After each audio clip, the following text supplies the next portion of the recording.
1574-95-ci illərdə 3-cü Murad olmuşdu.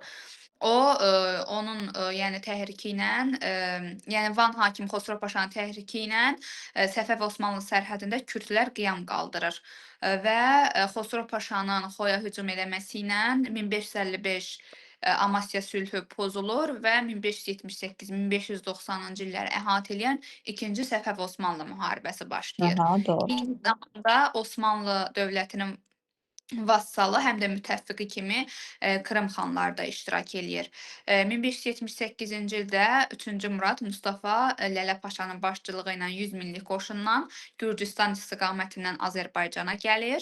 İlk döyüşlərdə, yəni Qızılbaşlar qalib gəlir, amma əlavə qüvvə hesabına 1578-ci ilin avqustunda baş verən Çıldır gölü döyüşündə Osmanlı ordusu qələbə qazanır və eyni zamanda Gürcüstanın işğal olunmasına da şərait yaranır. Tamam. İndi bizə Yəni qalib burada bəli. Bəli, buyurun. bəli, məğlubiyyətin səbəblərini demək istəyirdim. Hə, indi məğlubiyyətin səbəblərini qoy bizə qalib desin. Bəli, bu məğlubiyyətin səbəbləri qüvvələr nisbətən Osmanlı xeyrinə idi və Qızılbaşlar arasında, yəni birliyin olmaması, bu çox, yəni döyüşlərdə tayfalar arasında birliyin olmaması, yəni məğlubiyyətə aparır. Hı -hı. Sonra bu Çıldır döyüşündən sonra Osmanlı qoşunu Şirvanı ələ keçirir və həmin ildə bu Şirvanda Səfəvilər ilə baş verən qiyamda bu Osmanlıların, yəni buranı işğal etmək işini daha da asanlaşdırır. Və bu sonra Sultan tərəfindən Krım xanları da Şirvana daxil olurlar və bu zaman Məhəmməd Xudabəndən oğlu Həmzə Mirzə bu 1578-ci ilin noyabrında Ağsu sərhədində Molla Həsən döyüşü olur və bu Adil Gərəy, yəni Krım xanı Adil Gərəy əsir alınır, Krım xanının qoşunu məğlub olunur və Səfəvilər Şirvanı azad edirlər. Və bu Molla Həsən qələbəsi Qızılbaş qoşununun sonuncu böyük uğuru olur. Və burada yenə də Dərbəndi geri almaq mümkün olmur. Və burada yenə daxili çəkişmələr, müharibədə üstün yenə Osmanlı tərəfindən qalır və Səfəvilər Şirvanın möhkəmlənməsinə mane olur. Hə, deməli Molla Bunun Həsən döyüşündə Şirvan azad olunur, amma Dərbənd deyil. azad olunmaz. Testlərdə Qeyrətən düşür olunmaz. bəzən. Aha, doğrudur. Bəli. Sonra bu 1583-cü ildə Niyazabad döyüşündə Qızılbaşlar Osmanlı Krım qüvvələrini məğlub edib bu Dərbəndə doğru sıxışdırır. Əslində Sonra Niyazabad döyüşündə də biz qələbə çalırıq. Yəni Osmanlı Səfəvi arasında olan bir döyüşdür 1583. Deyir ki, Qızılbaşlar qalib gəlir. Sadəcə Qızılbaşlar niyə sonra məğlub olur? Onlar deyir qalib gəlirlər döyüşdə. Qalib gələndən sonra bunlar başlayırlar döyüşün, yəni qalibiyyəti belə necə türklər demiş, qutlamaq üçün belə yemək, içmək, eş-işrətə başları qoşulur da, yəni içki məclisləri falan belə. O dövrə bir gedin belə praktik olaraq. Yəni nə bilim əyləncə, bax bu şəkildə qeyd eləyirlər. Bundan da istifadə eləyən türk Osmanlılar təkrar 2-ci həmlə yürüşü eləyirlər. Bunlar da yeməkdə, içməkdə, yəni içmiş bir adam təsəvvür elə döyüşçülər. Beləliklə, yəni döyüşü daha vaxtından tez qeyd eləyirlər də qələbəni. Buna görə də deyir, bu Niyazabad döyüşündə üstünlük bizdə olsa da məğlub olduq. Bax burda bu söz o demək idi. Aha. Və bu Dərbəndə doğru sıxışdırandan sonra Osmanlılar yenə əlavə qüvvə toplayıb bu Şirvanda və Dağıstanda möhkəmlənirlər. Və Osmanlı sultanları Səfəvləri ikinci dəfədə müharibə aparmağa məcbur etmək məqsədilə bu Şeybaniləri, yəni Səfəvərlərə qarşı müharibəyə təklif Kimdən edir. oxşar götürərik biz bunu? Bu Şeybanilərin. Səlimlə, Bəli, 1514-cü bəli. ildə Səlimlə. Çaldıran döyüşündə, doğrudur. Aha. Bəli. Və bu nəticədə Səfəvərlərin Şirvanı geri almaq cəhdləri boşa çıxdı və Osmanlının işğallarını asanlaşdırırdı ki, bu xəzinənin boşalması, bir, ikinci Qızılbaş əyyanları arasında çəkişmələr və zəifləyən mərkəzi hakimiyyətə qarşı qiyam. Hı Sonra -hı. bu 1583-cü ildə bu Osmanlılar Çuxsət vilayətini tutdular. 85-ci ilin dekabrında isə Sufiyan döyüşündə bu Osmanlılar sadəcə üstün idi və Həmzə Mirzə bunlara başçılıq edirdi. Bu Bu Qızılbaş 1-ci qoşunları Sufiyan geri döyüşüdür. Aha, Bəli. doğrudur. Amma ondan bir gün sonra Osmanlı əsgərləri güclü top atəşi nəticəsində Təbrizi tutdular və şəhər əhalisi şiddətli yəni müqaviməti Osmanlı padşahını qəzəbləndirir deyə bu yeniçərilərə şəhərini talan etmək əmri verir bu Osmanlı. Və burada Qeysəriyyə bazarı yandırılır. Bu Qeysəriyyə bazarında bu Həsən padşah saldırmışdı bunu. Doğrudur. Lakin Qızılbaşların həmlələri və uzun müddətli mühasirədə bu Təbrizdə məhdud sayda qoşun saxlayaraq yəni buradan köçdülər də məcbur oldular. Hı -hı. Sonra bu Yaxşı. 1586 İndi bizə Gülnar müəllimə davam eləsin. Həmzə Mirzənin sülh danışıqları istəyirdi. Bəli. Müharibəni bitirmək istəyirdi 1500 əslində. Bəli, 1586-cı ildə sülh danışıqlarına başlamaq istəyir. Burada Osmanlı Sultan 3-cü Murad deyir ki, bəs tutulmuş ərazilər bunlarda qalsın. Həmzə Mirzə də Təbrizin, Qızılbaşlarda qalması şərtlə sülh, danışıqlarına başlamaq istəyir. Ancaq uğursuz olur. 1586-cı ildə onda sui-qəsd nəticəsində aradan götürürlər və Bu həmin bunu Qarabağda da nə iş 1586 varsa hamısı orada sui-qəsdə gedir. Bəli. Aha. Və bu 86-89-cu illərdə Azərbaycanın böyük bir hissəsini artıq Osmanlılar işğal edir və Şeybanilər də Xorasanı tuturlar. Bundan sonra, ümumiyyətlə bu 15-ci 16-cı əsrin 80-cı illərində Osmanlının bu böyük bir ərazini işğal etməsi Azərbaycana mənfi təsir göstərir və 87-ci ildə də, saray çevrilişi baş verir. Məhəmməd Xudabəndə hakimiyyətdən gedir, gəlir hakimiyyətə Şah Abbas, Şah 1-ci Abbas. Hı hı. Şah Abbas da gələn kimi görür ki, ölkə pis vəziyyətdədir. Ona görə məcbur olub Osmanlılarla, sülh müqaviləsi imzalayır. Sonra mərkəzi hakimiyyətə qarşı çıxan köçəri əyanlar da, hərbi köçəri əyanları cəzalandırır. Bir də qızılbaş tayfaları arasındakı irsilik prinsipini ləğv eləyir. Və bu sülh də, 1-ci İstanbul sülhü idi. 1590-cı ildə imzalanır. Elə bu sülhlə Osmanlı üçün Rus Səfəvi Osmanlı müharibəsinin 2-ci mərhələsi başa çatır. Sülhün şərtlərinə görə də Ərdəbil, Xalxal, Qaracadağ, Zəncan, başqa Lənkəran. Qəzvin, hə, Lənkəran. Bunlar istisna olmaqla digər ərazilər verilir Osmanlılara. Şərqi Gürcüstan və İranın qərbi də Osmanlı nəzarətinə keçir. Deməli, Şah Abbas bu müqaviləni imzalamaqla əslində ölkə daxilində qiyamları yatırır. Sonra, əlavə özünə qüvvə toplayır və həmin bununla da Səfəvilər həm Osmanlı, həm Şeybanilərlə müharibə aparmaqdan, yəni, azad olmuş Aha, olurlar, xilas doğrudur. olurlar.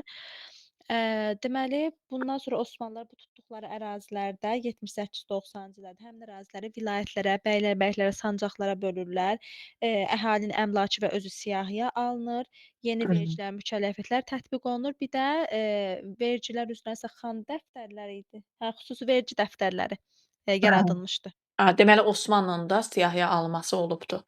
Yəni idarə Bəli, hansı ki, bax bu 78-90-cı illərdə bəli, onların vergi dəftərlərinə əsasən bu dövrləri ilə ona əsasən öyrənirik necə idarə eləyiblər.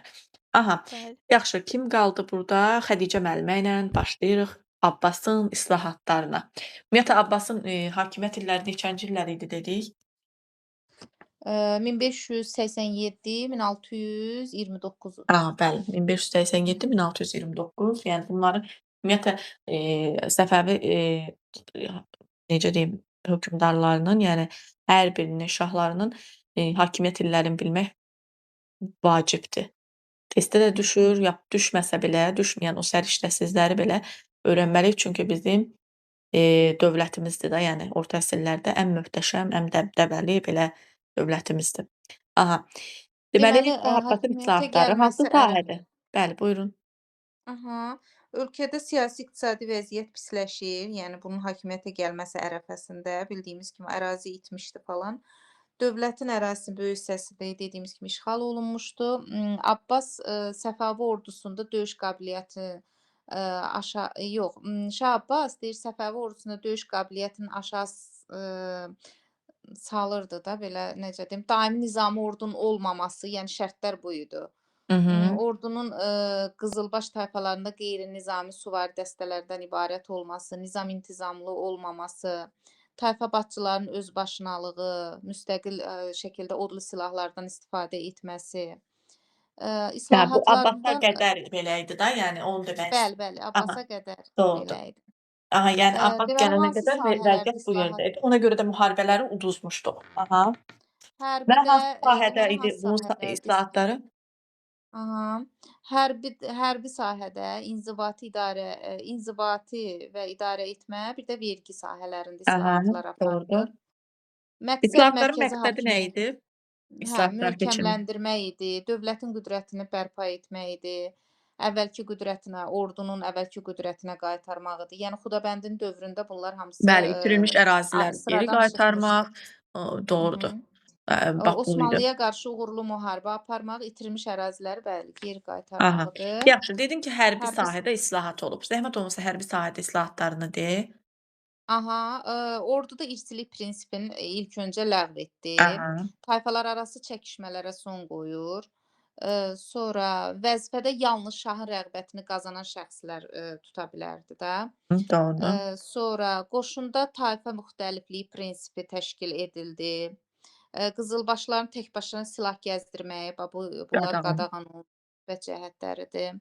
Hərbi islahatın nəticəsində ordu yenidən quruldu, daimi nizami ordu yaradıldı. Deməli, sonra deyir, Abbasın hərbi islahatlarından sonra yenidən Qızılbaşlar Səfəvi dövlətinin əsas hərbi gücü, təşkil olundu da burda. Sonra, Abbasın dövründə 2, hissədən ibarət, Ordu vardı. süvari Hı Qızılbaş hı. qoşun, qoşunda burada müharibədə yalnız Azərbaycan tayfalarından, toplanmış ənənəvi qoşun iştirak edirdi bu, süvarilərdə. Bir də Ancaq daimi müharibə nizami zamanı qoşun. idi bu. Doğrudur. Aha. Süvari qoşun. Daimi nizami qoşun vardı ki, bunların tərkibində qulamlar, tüfəngçilər, topçular mövcud idi. Hı hı. Məsələn, Şah Abbasın hərbi islahatında, deyir, qoşun növləri qızılbaş, qulam, tüfəngçi, topçular idi. Qızılbaşlar əsasən, Azərbaycan qızılbaş tayfalarından ibarət idi ki, bunlar süvari qoşun hesab olunurdu. Hı hı. Sonra qulamlar, Qafqaz mənşəli qeyri-müsəlmanlardır. Yəni türklərdə yeniçərilər olduğu kimi də, Hı hı. burada da deyir əsas, yəni şahın ordusunun əsas zərbə gücünü təşkil edirdi. Sonra tüfəngçilər var idi. Əhalinin aşağı təbəqəsindən, toplanılırdı. Sayı 12.000 nəfər idi. Burada piyada qoşun hesab olunurdu. Hı hı. Sonra topçular var idi. Xüsusi topxana və topçu dəstələri yaradılmışdı. Əsasən deyir, qala mühasirəsi vaxtı istifadə olunurdu topçulardan. Hı. Ordunun 500-ə qədər səhra topu vardı. Artıq topu almışdılar. Bəli. Yazıqlar da, nəhayət bu topa Abbasın dövründə, Bəli, olduğu silahı artıq bəli var idi. topun olmaması Ağqoyunları, Səfəviləri uçuruma aparmışdı da, yəni Hə. İsmayılı. Amma Doğru. Abbasın dövründə artıq 500-ə qədər səhra topu olması, bu da Bəli, müsbət ümumiyyətlə cəhət. hansı dövrdə olursan ol, yəni o dövrün texnikası ilə ayaqlaşmalısan. Yəni o dövrdə artıq top varsa, sən Avropa qılınc qeyd eləmişdik ki, 15-16-cı əsrdə artıq top istehsal eləyirdi. bəli, bizimkilər hələ Bir qılıncla. Sən topun qarşısında qılıncla nə edə bilərsən? O boyda güclü ol, lap neynirsən elə, düz demirəm? Yəni ona düzdür, görə bəli. Odlu silah varsa, uyğunlaşmaq artıq lazımdır. Aha, nə qədər güc də, fiziki güc olsa da, odlu silahın qarşısında aciz qalır insan. doğrudur. Aha, yaxşı. İndi bizə Nərmin müəllimə inzibati islahatlardan danışsın. Aha. Deməli 1598-ci ildə paytaxtı Qəzvindən İsfahana köçürür, və burada da artıq İran elementləri güclənir və farslaşma başlayır. Özünə dayaq yaratmaq və Qəzvinlilərin belə deyək də narazı olur Qəzvinlilər, Şah Abbasdan və onların könlünü almaq üçün İsfahanda türklərdən ibarət bir Abbasabad adlı xüsusi bir məhəllə, saldırmışdı və Azərbaycandan da buraya əhali köçürmüşdü. Eyni zamanda özbəklərin hücumunun qarşısını almaq üçün Xorasan sərhədlərinə Əfşar tayfalarını göndərmişdi. Hı hı. 1593-cü ildə də mərkəzi Ərdəbil olan Vahid Azərbaycan bəylərbəyliyini yaradır və bununla da dövlətçilik ənənələrini qorumuş olur və ilk bəylərbəyi də Zülfüqar bəy Qaramanlı olmuşdu. Bəylərbəyinin ərazisinə də Qızılüzən və Kür çayları arasındakı ərazi, həmçinin Zəncan, Xalxal, Ərdəbil, Qaradağ, Lənkəran və Qəzvin vilayətləri daxil idi. Hansı ki elə bu ərazilər qalmışdı, yəni əlində 2-ci Səfəv Osmanlı müharibəsindən sonra. Bəylərbəyliyin də Azərbaycan qoşunu adlı hərbi dəstəsi yaratmışdı və ümumiyyətlə onun keçirdiyi bütün islahatlar nəticəsində bəzi yerlərdə vergilər azaldılır, ləğv edilir, özbaşınalığa son qoyulur, daxili ticarəti düzənə salır və xəzinənin gəlirini artırır. Və onun keçirdiyi islahatın əsas nəticəsində də dövlətin hərbi siyasi qüdrəti və sabitliyi bərpa olunur. Ən əsası nizami ordu yaradılır. Eyni zamanda öz keçmiş qüdrətini bərpa eləmək üçün Səfəvilərdə bir şərait yaranır. Azərbaycanın bütövlüyünü və dövlətçilik ənənələrini qoruyub saxlamış olur. Yenə də yəni ki Səfəvi dövləti Azərbaycanda mühüm olaraq qalırdı, hansı ki qızılbaşlar əhəmiyyətli mövqeləri əllərində saxlaya bilmişdilər. Hı hı. Eyni zamanda bu dövrdə bir Cəlallilər hərəkatı baş vermişdi. Bu 16-cı Cəlallilər əsr hərəkatına Eldən istəyirəm, Qalib danışsın. Aha. Bəli, bu Cəlalər Cəlalərin hərəkatı hərəkatı mən üzr istəyirəm, mən bilən çıxıb axı proqramdan. Bəli, köhnə Çünki proqramda. keçən il müəllim bunu bizə üstünə xətt çəkdirmişdi. Keçən il var idi, artıq bu il yoxdur. Keçən il müəllim sizə xətt çəkdirməsin. Keçən il biz keçirdik. Çünki Bu onun ilki üstünə xətt çəkmişəm, hə, bu nəysə ilki bilmirəm. amma yenə də deyək, çünki Cəlalilər Hı. hərəkatı öyrənmisiniz də, siz köhnə kitabdan oxuyursunuz elə müəllimlər? Məndə Bəli, köhnə mən kitabdır, öyrənmişəm. bəli. Aha. Cəlalilər hərəkatı neçənci əsrdə idi? 16-cı Qalib əsrdə. 16-cı əsrdə 16-cı idi. əsrdə Elə hətta Şeyx Cəlalın adı ilə. Şeyx Cəlalın adı ilə bəli almışdı. Bu 16-cı əsrin sonu 17-ci əsrin əvvəllərində Osmanlı dövlətinə qarşı onun şərq əyaleti və işğal etdiyi Azərbaycan ərazilərində yayılmışdır. İstanbuldan İrəvana, Bağdaddan və Dəmirqapıyadək bu bir çox yəni torpaqları əhatə etmişdir. Mhm.